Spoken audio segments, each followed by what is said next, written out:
Hey YouTubers and YouTubettes.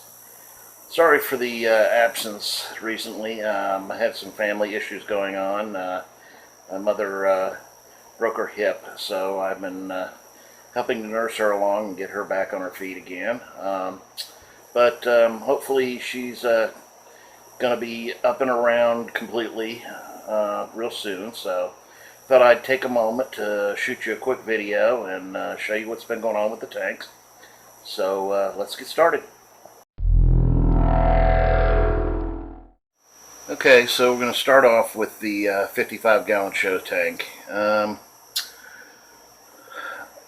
Just finished a trim on it. The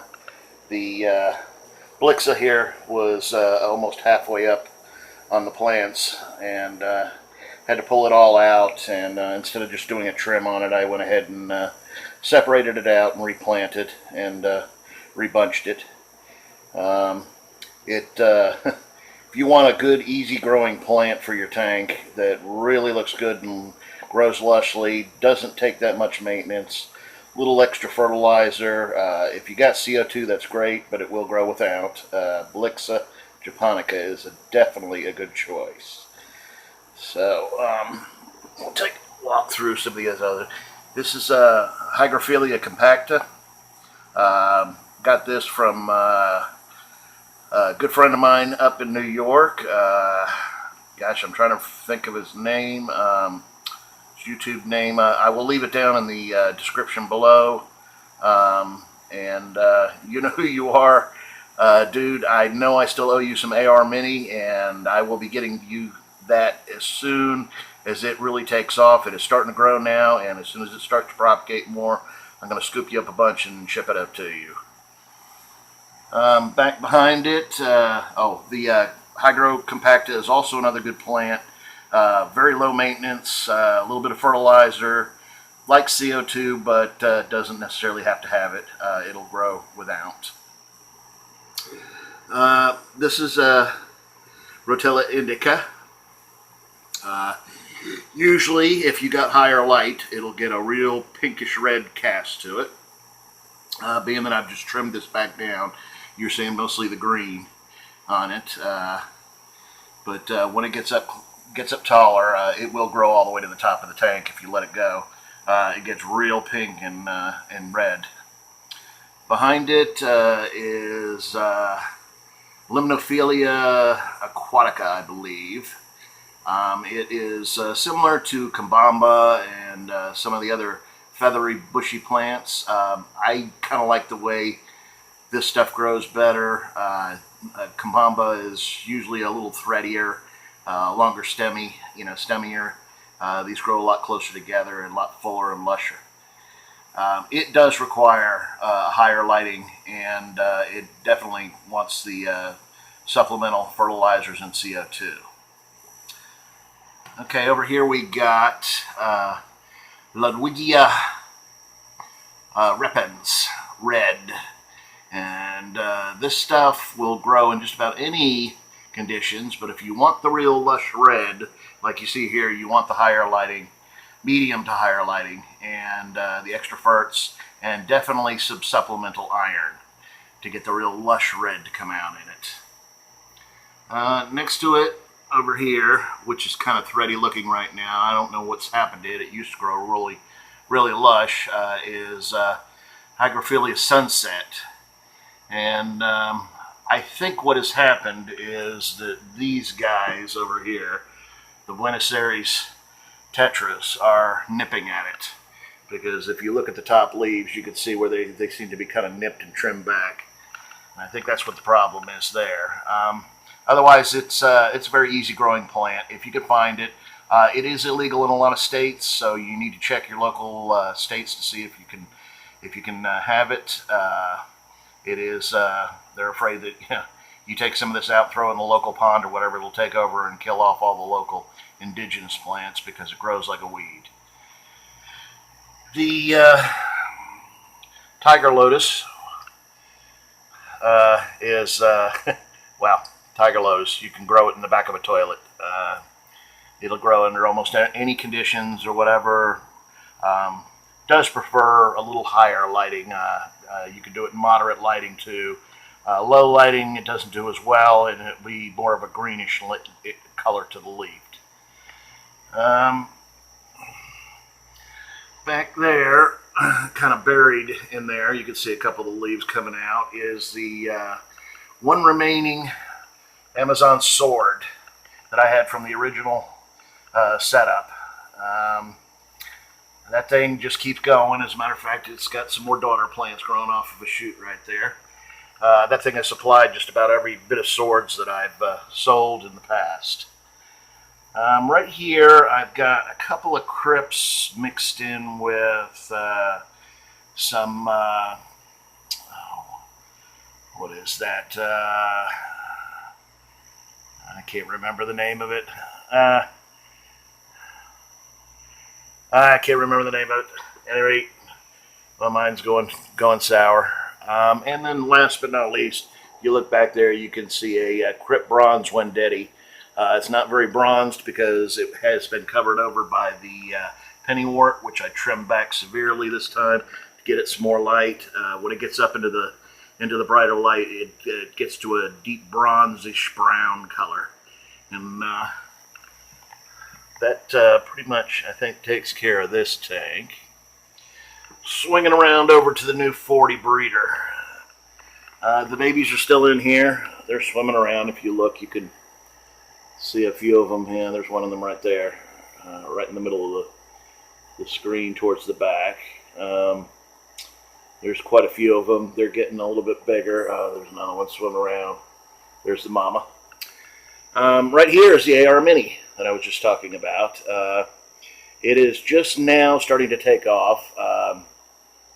There's another baby right there. It is just now starting to take off. It takes a while when you set up a new tank for everything to kind of settle in and for the nutrients to kind of work their way through all the sand and the substrate and everything like that. And I think the roots now have kind of started to hit the good stuff, and it's starting to take off. So, as I said, my buddy in New York, you will be getting some of the trimmings here soon. It's starting to grow. Back in the back there is some Golden Asaya, and it has not been doing too well. I got some of this right after I set the tank up, and unfortunately tried to put it in too quick. It's a little pickier plant. Should have waited off on it until the tank stabilized a little bit better. It is starting to come around finally. Starting to see some new growth out of it. The roots are starting to expand out and everything, so hopefully this stuff's going to come back and really take off here soon. Hopefully. We'll have to see what happens with that. If it doesn't, I'll end up just yanking it out and trying something new. Back in the corner next to the sponge filter there, I'm not sure what that was. I got that from my buddy in New York.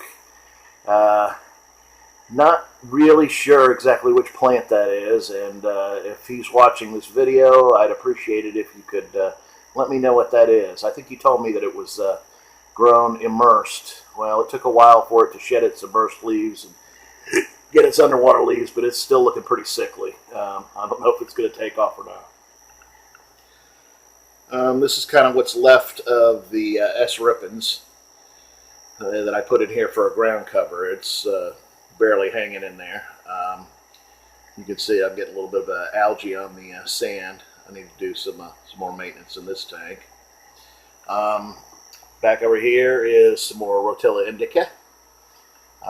It's definitely taken off, and it's just going to town now. Right here is the Pogo Stamon that, once again, my buddy in New York, he was very helpful in sending me these plants and stuff. It is definitely taking off now. It doesn't look like much right now, but you should have seen it a week ago. It looked like it was at death's door. So it is definitely starting to take in and get some roots down into the good stuff, and well, you can see some fresh green coming in on it. So I think I'm okay on that that batch, and that should take off here soon. Another little spot of Blixa that I don't know exactly how it got in the tank, but boy, did it take off. As you can see, it definitely, you give it a chance, it loves to grow. little more Hygrophilia compacta, and this stuff is definitely taken off. It loves this this little corner over here in the front, so it's doing well. And then finally, the one plant that was not doing well in the 55, was really having a hard time in the 55, has really just flourished in here, and that's the Ludwigia cuba. And I'm just loving that because I think that it's just a fantastic looking plant, and I've really wanted to get it going, and I just couldn't get it going in the 55, but it definitely loves it here in the 40 breeder. Glass cats, I will be soon going out and getting probably about 5 to 10 more of those. I'm going to have a whole school of glass cats soon. There's 3 in here now. Here's the other one right here. The Epistos are doing fine. Here's one of the babies. He's the biggest of the batch right now. Unfortunately, I lost the male, but I still have 2 females in here, and what I'm going to do is kind of hang on to some of these babies, and I know I got at least 1 male in there in the batch somewhere in there, so I'll keep them, and I'll use them as breeders. I am hanging on to the sponge filter for right now. I might be keeping it in here or maybe replacing it with something a little bit smaller, but I like the idea of having the sponge filter in the tank where I'm doing breeding because there's a lot of good bacteria and small microorganisms on it for the babies to feed on when they're hatched. So I might end up either moving this like over into this corner and hiding it behind some of the plants, or you know, maybe over there or something like that, or maybe using something a little bit smaller because I don't really need it so much for the biological and filtration aspects of it, but I do like to have the sponge filter itself running just for the aspects of the microorganisms that grow on it so that the babies can feed on it when they first come out. And I'm, you know, trying to get the brine shrimp to go. So, okay, and here's an overall look at the 40. Okay, now as we zoom down, we'll get down here to the 20 gallon. The cockatoides, there's Daddy, and where's Mama? Oh, Mama's right down there. I think Mama's about to have a new batch. She seems to be defending her little cave back in there. It's usually where she digs out and lays her eggs and stuff. So there's Mama and Daddy. Good shot of both of them. You might be seeing this shot on my Aquavid sites here coming up soon. Here's one of the other babies I have yet to get out of there. Still have plenty of these available if anybody's looking for cockatoides, Pistogramma cockatoides, double red fish. I got them on Aquavid, or you can instant message me here, or you can email me at Paul's Planted Aquariums. That's Paul's with an S, Planted Aquariums with an S at gmail.com. And I do have quite a few of these for sale. As a matter of fact, I'm looking to get rid of some of them. So, you know, call me and make me an offer, and you know, we'll see what we can do. We'll set you up with some beautiful Pistogramma cockatoides double reds, and they are somewhat community fish. You can keep them with other fish.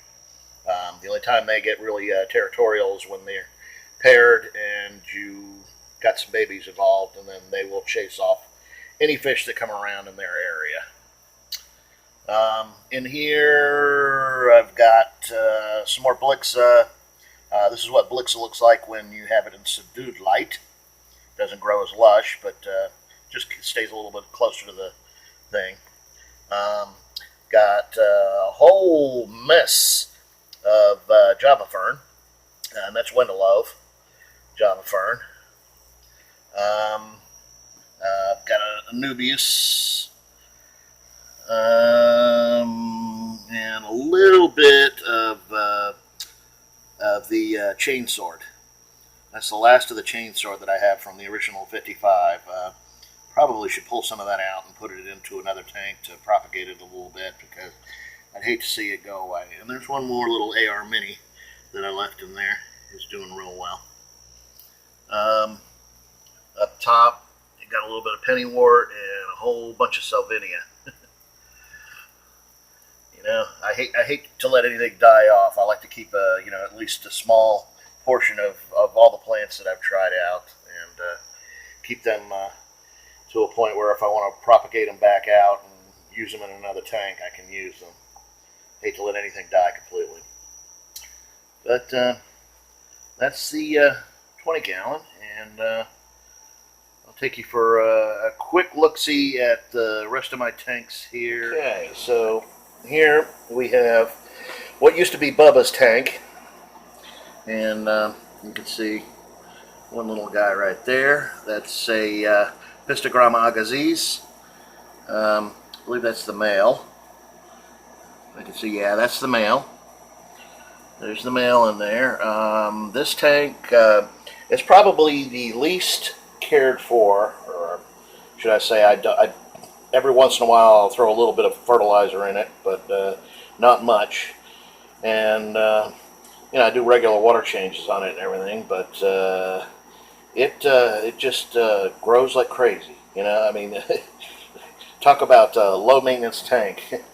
Change the water out in it every once in a while, feed the fish, and it just grows like crazy. Once again, Blixa under medium to low light. There's an Amazon sword. That's a pennywort up on top. A couple of Tiger Lotus. A couple of Amazons in the back there. There's also another Quick Crypt Wendetti in the back right over there, which is also under the lower light, so it has the greener leaves. And there's one Anubias. Can't really see the upper leaves there, but there's one leaf right there you can see. This tank, we're going to see how it does. I'm hoping that there's a male and a female agassiz in there, and I'm hoping maybe I'll get some babies out of them too. So we'll see what happens with that. They're getting settled in. They've just been moved in maybe 2 weeks ago, so they're just getting kind of settled in, and we'll see how that works out. Down here are my two grow-out tanks with all the cockatoids in there. And as you can see, I've got quite a few. So, like I say, if you're in the market, I'll make you a good deal. Get in touch with me. Here's the other tank full of them. Got to make some room for some more fish. I'm not going to be giving them away, but I will make you a good deal. So that's the other two grow-out tanks. That leaves me 1 10-gallon for some of the babies, the baby agassiz, when I decide to separate them out. Haven't set it up yet, but that'll be coming probably in a week or so.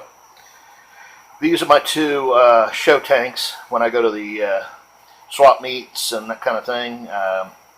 Sometimes I'll just set them up, fill them up with water, and put the fish in there. And sometimes I just put them in the small, thin bags and put the bags in the tanks standing up, because you know how hard it is to stand one of those thin bags up when you're showing it. And some extra equipment sitting back there. So that's the upstairs fish room. And now we're going to go on down to the downstairs, where I got a couple of tanks.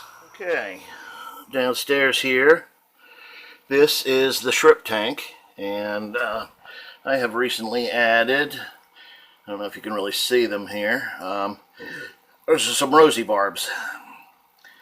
Used to have guppies in here, but guppies didn't seem to live very long in here, so decided to try some rosy barbs.